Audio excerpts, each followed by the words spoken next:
अस्सलाम वालेकुम एंड मैं wish with my channel Masha's world. दोस्तों, आज मैंने स्कूल में बच्चों के लिए एक्टिविटी बनाई जो आपको मैं वीडियो में पेश कर रही हूँ। समर वेकेशन के बाद बच्चों को वेलकम करने के लिए ये सब कुछ हमने स्कूल में अरेंज किया। तो मुझे अपना वक्त याद आ गया कि हम कितने मासूम बच्चे हुआ करते थे।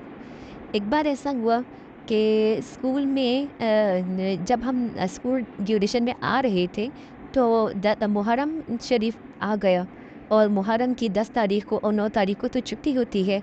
और हमने सुना था कि क़यामत जो है वो 10 मुहर्रम के दिन आई थी और बाई चांस इस उस बार जो मुहर्रम आ रही थी वो जुम्मे का ही दिन था।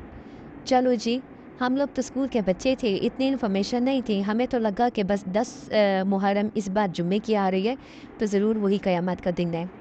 क्योंकि मौलाना तारिक जमील साहब के बयान में हमने सुना था कि जब क़यामत आएगी 10 मुहर्रम को तो लोग इतने बेखबर होंगे ना कि लोग उठेंगे, अपनी रूटीन का काम कर रहे होंगे।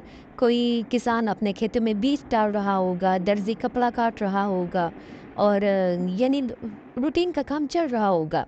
लेकिन वो दाना अभी फेंकेगा वो ज़मीन तक नहीं जाएगा, दर्जी कपड़ा काटेगा वो पूरा नहीं पटेगा। तो यानी इतनी अचानक से बेखबरी में क़यामत आ जाएगी। और हमने सोचा कि हमें तो अब अंदाज़ा हो गया कि जुम्मे के दिन 10 मुहर्रम है, तो अब क्या करें? चलो जी, हम 4 सहेलियाँ थे, हमने तो रोना शुरू कर दिया। फिर सोचा बस यही अल्लाह को मंज़ूर है। थोड़ी बहुत जो शरारतें थी वो भी छोड़ दी। सही ही कस के दुपट्टा ले के पूरी तरह नमाज़ तस्बीह शुरू कर दी। खैर 2 दिन की छुट्टी आ गई, 9-10 मुहर्रम की छुट्टी थी।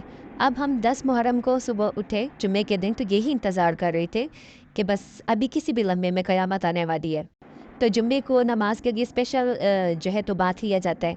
वो मैंने सुबह-सुबह ही उठ के ले लिया कि हम जुम्मे के करीब अगर जाएँगे 11 बजे या 12 बजे बात लेंगे तो क्या पता उस वक़्त क़यामत आई हो। तो सुबह-सुबह उठ के बात लेके अपना बिल्कुल तस्बीह लेके मुँह सर लपेट के बैठ गए हम। अम्मी कहती हैं घर के काम करो, तो मैं भी कहती हूँ अभी क़यामत आ गई तो फिर हमने घर के कामों को क्या करने, क्या करती हैं खाने को, सफाई को क्या करती हैं। खैर उन्होंने तो डांट दिया तुम्हारा दिमाग ठीक नहीं है, इमाम मेहदी का, हज़रत ईसा अलैहिस्सलाम का ज़माना आएगा तो तब। वो मुझे समझाती थी और मैं उनको समझाती थी कि नहीं अम्मी जी, क़यामत तो बेखबरी में आएगी और ये तो इतने मुक़द्दस लोग हैं, क्या पता वो दुनिया में आए हों और अपना काम कर रहे हों, हमें क्या पता वो कोई अनाउंस तो नहीं करेंगे ना। तो ये सब कुछ हो चुका हो तो फिर ये सब कुछ हुआ होगा तभी लोग बेखबर होंगे, तो अचानक से आएगी ना।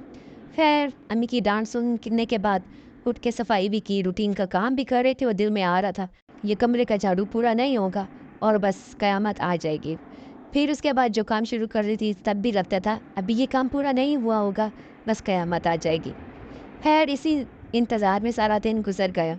अल्लाह का शुक्र है सब खैर हो गई और हमने भी शुक्र अदा किया कि अल्लाह का शुक्र है कि हमें ज़रा दुनिया में नेकी कमाने का कुछ और मौका मिल गया है।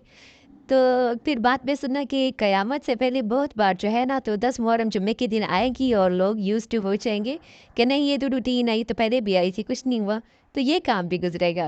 तो फिर आहिस्ता-आहिस्ता हम लोगों ने अपनी शरारतें भी शुरू कर दी, जिनकी रूटीन पर आ गई। लेकिन वो अपनी वक़्त याद आता है तो बहुत खुशी भी होती है और हँसी भी आती है कि कैसा वक़्त हमने गुज़ारा था।